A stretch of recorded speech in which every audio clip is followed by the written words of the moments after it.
10x your service design offering with Smaply. Take 20% off any order with This Is HCD 20 off.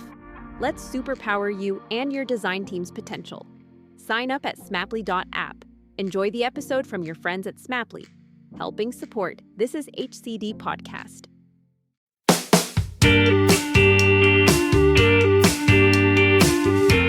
Hello and welcome to another episode of This Is HCD.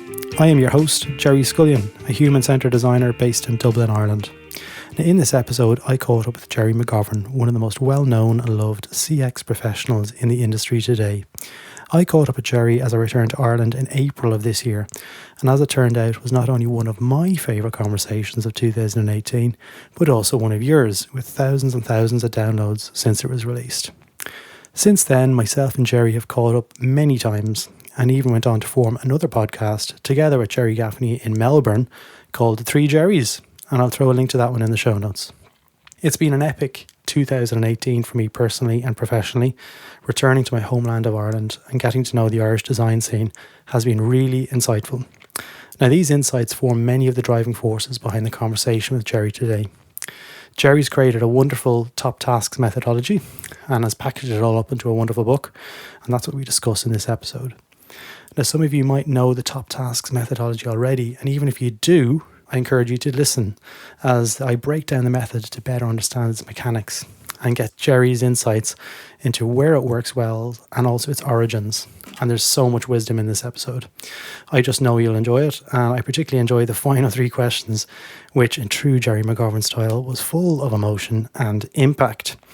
Now, this is the last episode before Christmas, so I wanted to take this opportunity to thank everyone for listening in this year and sharing in the HCD love. I'm wishing everyone a very wonderful holiday season. It's the perfect time to sit back, relax and reflect. But anyway, let's jump straight into this episode. Gerry McGovern, a very warm welcome back to This Is HCD. Thank you very much, Gerry. Lovely to be back. So you're now this is your second time on the podcast. The last time we spoke was in my first week back in Ireland, and I've just hit 6 months back in Ireland, so it seems like a fitting time to pick up the traumatized and 6 months. I'm just getting over the first conversation. Yeah. Well, we've got a lot to chat about, and since we spoke last, I know we mentioned Top Tasks in that first conversation, and we caught up recently a couple of months ago for lunch, and you were telling me more about you're creating it into a book, and that book is now finished and it's about to be released. Is that right? Absolutely, yeah. Which is fantastic. For anyone who's just joining the podcast, tell us a little bit about yourself and how you describe yourself and what you do.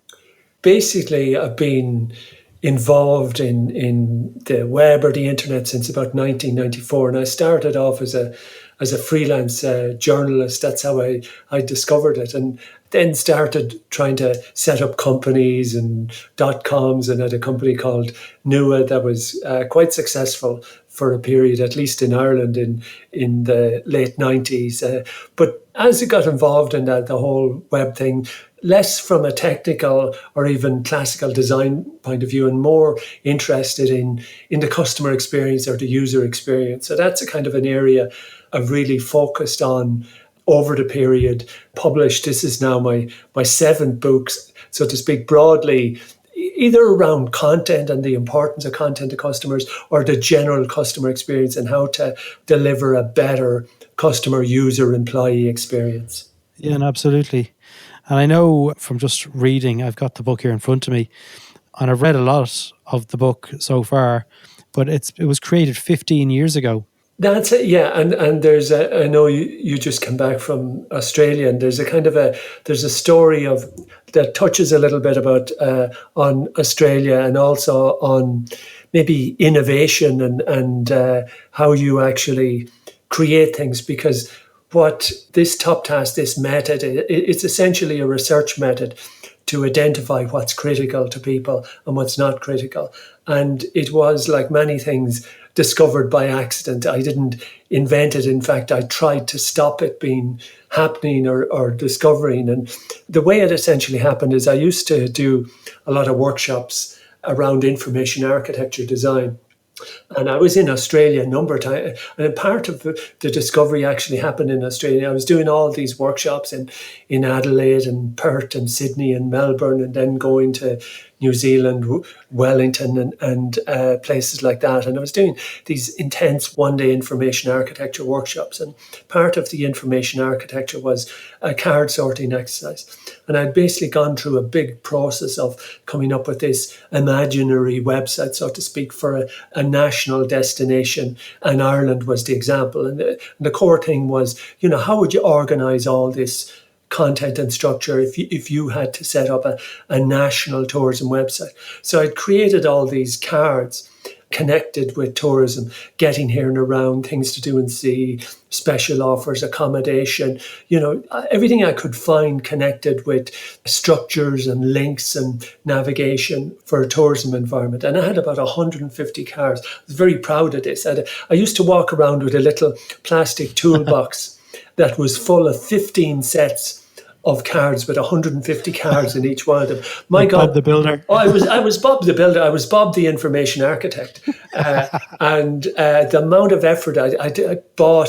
Those A4 pages with the 8 blocks and serrated edges, and I printed. And that was a big exercise to print out all these things. So I've gone through this massive thing, and I was very invested in this whole card sorting mechanism. So what I do is I break my workshops up into 15 groups of people and give them each a set of these cards and say, now go off and sort and start organising. And there was all sorts of things around. But the final outcome was, or one of the final outcomes, it was that we were going to get the classification or the navigation for the homepage. So what should be on the homepage? What's the critical stuff that if people come that they're going to need to see if they're coming to an Australian destination or an Irish destination country website.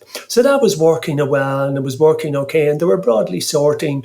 We were seeing similar patterns coming up, whether we did it in Adelaide or whatever, and before I'd done it in Reykjavik. I was travelling the world at this stage doing these workshops. But to refine it at one stage, I said, well, let's vote. I want you to select 10 tasks to go on the homepage.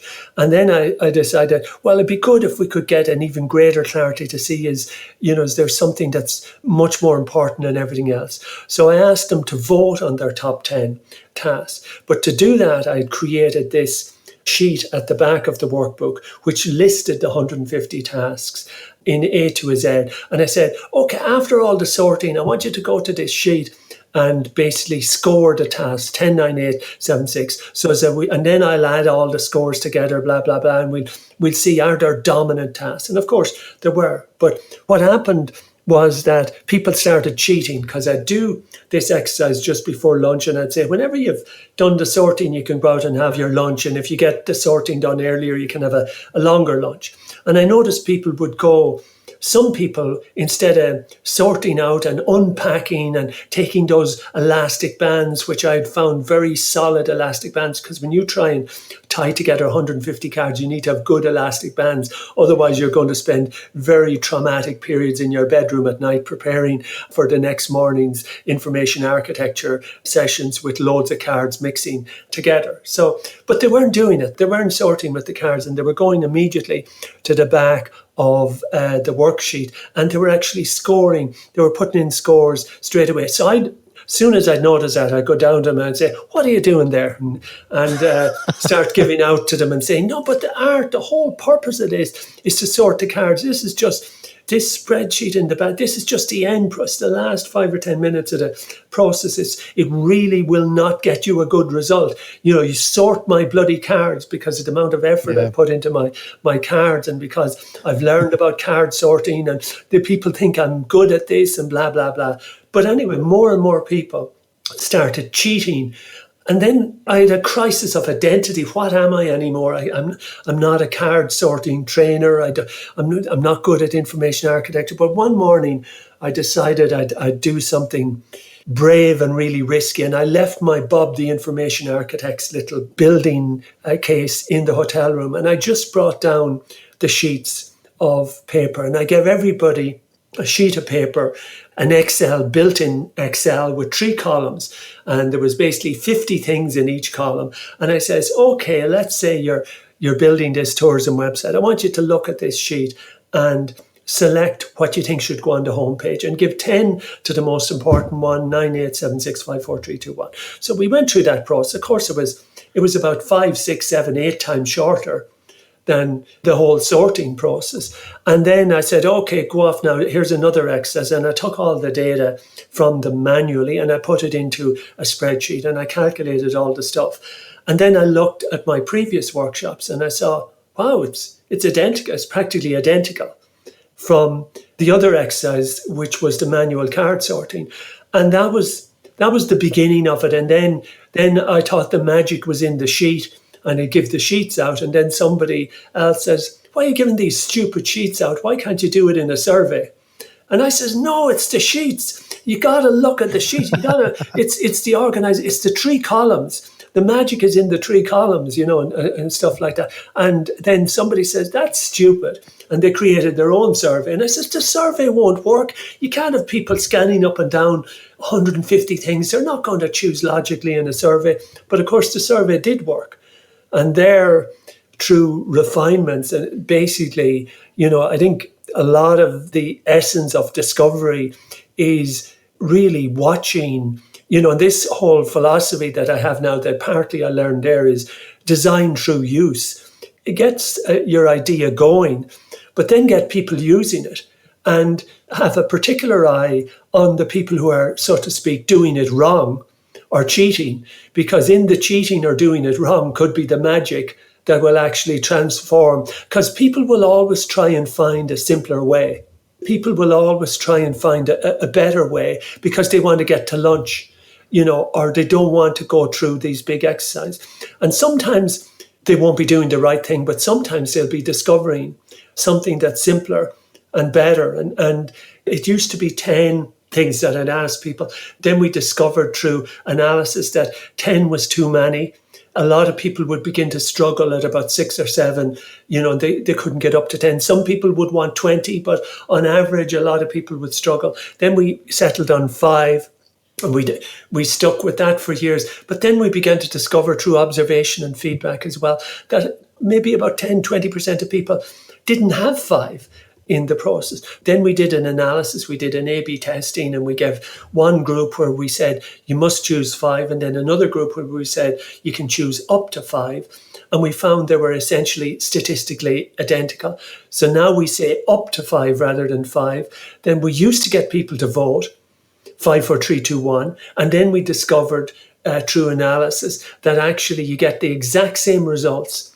Certainly if you've more than 100 voters, if you're at very low voters, if you only have 20 or 30, the variances will be significant. But if you've got over 100 voters, you essentially get the identical league table if you just get people to choose 5 rather than if you ask them to choose 5 and then rank 5, 4, 3, 2, 1. So we says, why ask them to rank 5, 4, 3, 2, 1 if we're essentially getting the same results if we just ask them to choose 5?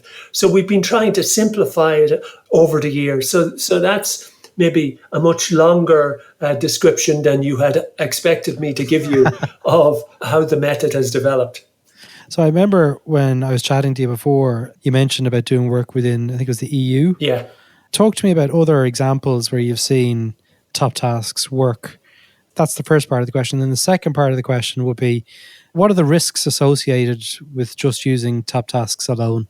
Well, since, about 2005, 2006, when it began to get moving, it's been implemented about 400 times all over the world. Well, maybe not so much in Asia or South America, just a tiny bit in Brazil, but mainly in Europe, North America, Australia, New Zealand. And entities that have used it a lot are organizations there. Toyota did a big project on it there last year in 14 countries in Europe. And they've said that it has basically transformed how they think about organizing in digital for people buying a car, that it gave them the data to, number one, show there's a common way people buy cars, whether they're Germans or French, so it established that actually there was a very similar mindset with customers, whether they were in Norway or Belgium or Holland or the UK or Germany. So that was an important thing to discover. And then the next phase in Top Task, the first phase is task identification. Then There are two other phases. One is developing an architecture with the top task. So they did that, and they're building that architecture around specs, specifications and features. So we did a big project to simplify how they organize specifications and features. And then the final thing is what's called a task performance indicator, where we observe people trying to complete their top tasks. And through those three processes, they discovered there was a core set of problems in how they were organizing their digital content.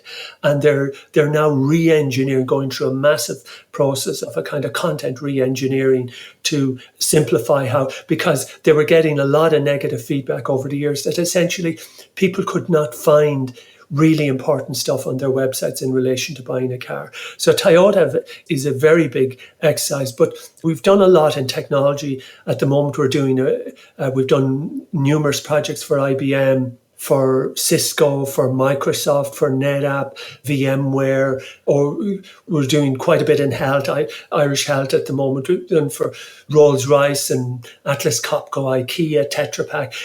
Tends to have been larger organizations over the years, although many medium and small ones have used Top Tasks, but they've not so much engaged with us because they've done it themselves, so to speak. They might have gone to the workshops, and then took the methods and implemented themselves. But, in many environments where you've got a highly political environment and you've got a lot of stakeholders and there's a lot of maybe not agreement around what really matters to the customers. And you're trying to build this consensus about saying, yeah, here's what truly matters and here's what doesn't matter.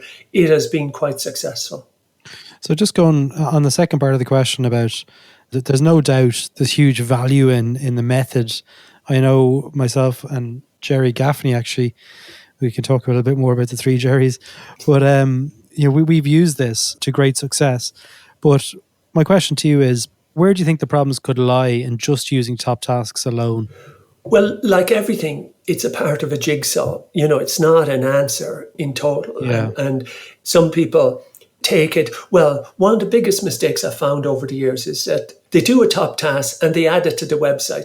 And they say, here's our top task. And that's added to the website. So it's another little piece of navigation. So they had a big website and it was crap and nobody could find anything. And they said, we do a top task. They do a top task and they find the top 5 or 10 tasks. And then they add that as a little classification to the website. So what they've done is they've made a crap website even crappier. Yeah. Because top task is not an add-on.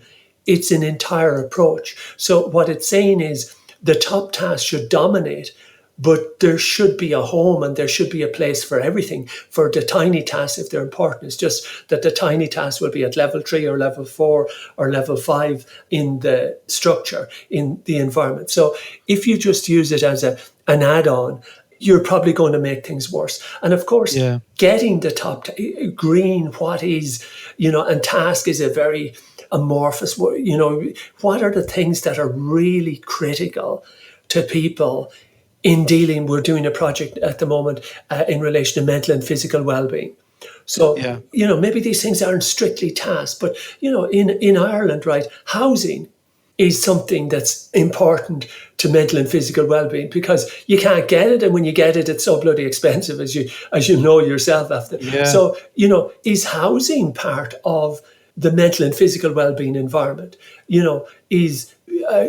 People would immediately agree things like, happiness or mindfulness or stuff like that. They're important elements. But so it requires very serious discussion, and you really need to bring together a multidisciplinary team. If you're just the marketing guys or the communication people or the whatever, you're really going to have a very slanted ultimate list. And if you've the wrong list that people vote on, then you get a very skewed picture and you say, we've discovered everything. So actually, to discover the task environment before anybody votes is a very intensive, difficult exercise that 90% of organizations are not willing to invest in because they don't really want to understand their customers that well. They just want to build stuff and produce stuff and get stuff going. And I don't care if it's a tiny task. Look how quickly we produced it and look at the amount of crap we produced on it as well. So that's the way we still measure most organizations' activity, not whether people have been successful in finding out do they have symptoms, but look at all the symptomatic content we have. And I know 60% of it is out of date, but feel the weight of the website. Yeah, it's big, it's strong. So I have another question. So like if people are doing the top tasks methods, right? And I'm not trying to break the top tasks method by asking these questions, but if people are asked to rank stuff. I know where you live, Gerry, by the way, now. So. You probably do. Yeah. He's probably sitting outside my house. Yeah. If people are being asked to rank these, say the 150 cards, they can only rank what's in front of them. Yeah. So is there a bit of a blind spot in regards missing that? And that this is where it was kind of a leading question before about doing it alone, where qualitative will give you those other aspects to add on to those cards that might be missing in the original task. True. And actually 150 is too much. I mean, that was a crazy number. Typically now we're about 50 to 80, but it actually worked at 150, which was unbelievable. I mean, it's almost unimaginable that you can give a survey with one single list and 150 things and they'll work properly. But the crucial thing I think you're looking at there is what I said earlier, defining the task environment. So when we're defining the task environment, we do not define it based on what you have or what is. So when we were working with Toyota, for example, we didn't look at the Toyota website only. We didn't look at the Ford Motor websites. We went out there, we had those, as you're indicating, these discussions, these brainstorms to say, well, in buying a car, what might be important to you, etc. And, there was stuff that came up that is not even available today on most car websites, but we included in the list because we knew through discussions or workshops or talks or other sorts of research that, so when you're defining the environment, like in relation to mental and physical well-being, we're not saying, we're only going to focus on the stuff that we have on the Irish Health website. That's going to define the task list. No, we're going to go out, we're going to talk to psychologists and psychiatrists and other doctors and nurses and practitioners and patients. And we're going to look at what's out there, not just in the digital environment, but also in the physical environment. So it's investing that time in developing the environment that then you go out and you get people to vote and you say, look, task number 5, we don't even deal with it at the moment. It's the number 5 most important task for our customers. So defining that task environment from the broadest possible perspective is an absolutely critical step. Because it's a must. It's a must, because if you don't do it, they're voting on. So one of the things we sometimes do, if we're worried that we don't have good sources from search, etc., is we do a preliminary survey. So we go out to people and we say, why'd you come here today? Or what's the top 3 most important things to you in relation to mental and physical well-being? So we do a preliminary, what we call a task collection survey. And we might try and get a couple of 100 people to answer that. So we're getting people to think not in a channel focus. That's one of the most dangerous things you can do in any sort of design. Because anyway, most people don't understand their behaviors within channels. They don't understand that, on the phone I do this. They just understand that I need to renew my insurance or I need to get better, etc. So keep it as broad as possible in defining the task set, because what they vote on frames, obviously, what the top tasks are going to be. Yeah, and absolutely. I always liken, so this to me is a quantitative piece, and I always liken quantitative to be like a flashlight in a cave. It allows me to drill into the areas that I'll then apply qualitative and other forms of research to really get a deeper understanding, to really understand what's in front of my eyes. I don't know what your thoughts are on that analogy. No, absolutely. Because we did last year a big overall health project with Irish Health, trying to and it was basically in dealing with health, what's most important to you. And then we discovered that the number 2 task was mental well-being. So 3,500, 4,000 people voted. And they said, wow, that's really interesting. That really backs up all the thinking that's happening now. And of course, it's on the radio, et cetera, et cetera. So now we're doing a deeper dive into mental and physical well-being. So we found out it was the number 2 task. Then we got to say, well, what's going to be there? Like, how do we understand, or how do people understand physical and mental well? So often what happens is when you do a macro top task, it defines the macro environment, and then through various other in Norway, they did a big, again, around health, around hospitals, and they discovered that the top task was treatment, naturally enough, but they discovered there was 3 distinct top tasks: preparing for treatment, during treatment, and post-treatment. So they found there was these 3 core tasks. So that armed them with data that they could go into focus groups and then start asking people directed questions like, oh, when you're preparing for hospital, what are the things that you worry about? Or what, so instead of going into focus group and saying, hey, tell us about hospitals, or the top task gave them pointed questions that they could get deeper exploration, as you say, with qualitative methods to really flesh out preparing for hospital, so to speak, in multiple different aspects. Yeah, no, absolutely. So we're actually coming towards the end of the episode, but I just want to give a bit of a wrap up on what the book is, in case we haven't been really clear. It's a how-to. It's a how-to. It's everything I could think of that I've learned in how to do it. It's everything, how to put the long list together, etc., all the stuff. If you read this book, you should have a lot of the information to do it. Of course, the theory and the practice, etc. But you will have everything that I know that I've written down in relation to how you do a top task project. It's a how-to book. And if you wanted to get the book? Well, yeah, GerryMcGovern.com, you'll find it. It'll be available on Amazon now in the next couple of weeks. It's available right now at Lulu.com, which is the overall publisher. It can be bought for them. And I think it's in ebooks in a number of places. But over the coming weeks, it'll be on all. It'll trickle out into all the major stores. But if you go to GerryMcGovern.com, you'll find it there in the book section. Brilliant. So we did the 3 questions the last time. I'm going to ask them to you again, just in case there's something different you might want to add. So what's the one professional skill that you wish you were better at? That I wish I was better at? Well, I suppose managing people.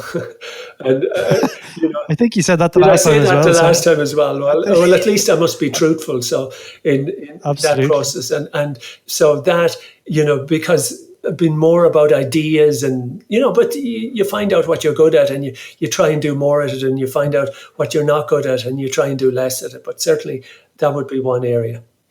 And what's the one thing that you wish you were able to banish from the industry?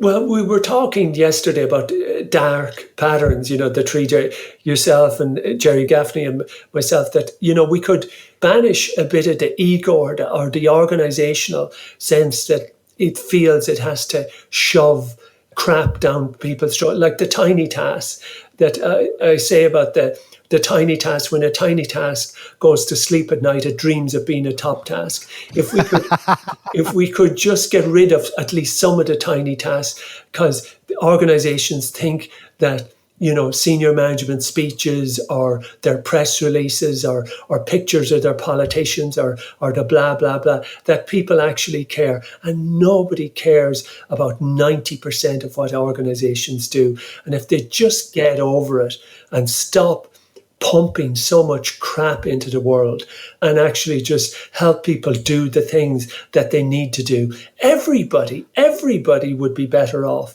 Organizations would make more money, customers would be happy. Stop being so bloody needy and telling people about how important you are and what initiatives you're doing, and just shut up and serve the customer. All right.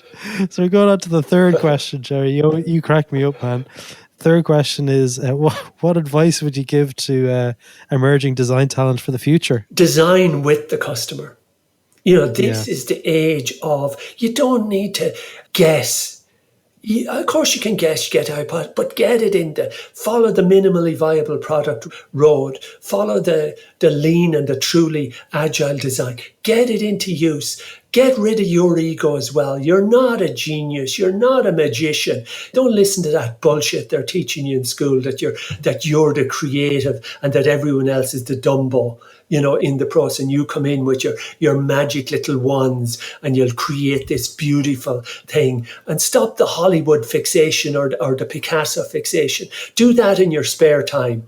In your day-to-day job, just help people, get on with their lives. People have lots of stress today. People are worried. A lot of people hardly have enough money at the end of the month. If you could just help them pay their bills quickly without torturing them in the process, you would have made the world a slightly better place. If you are the person who creates a survivor's guide to a shitty week, you've done something well. Gerry McGovern, I don't think we've ended an episode quite like that, and that was perfect ending. Thank you so much for your time today. You're very welcome, Gerry. So there you have it. I hope you enjoyed this episode, and if you'd like to be part of the conversation or community, hop on over to thishishcd.com, where you can request to join the Slack channel and help shape future episodes and connect with other designers around the world. Thanks for listening, and see you next time.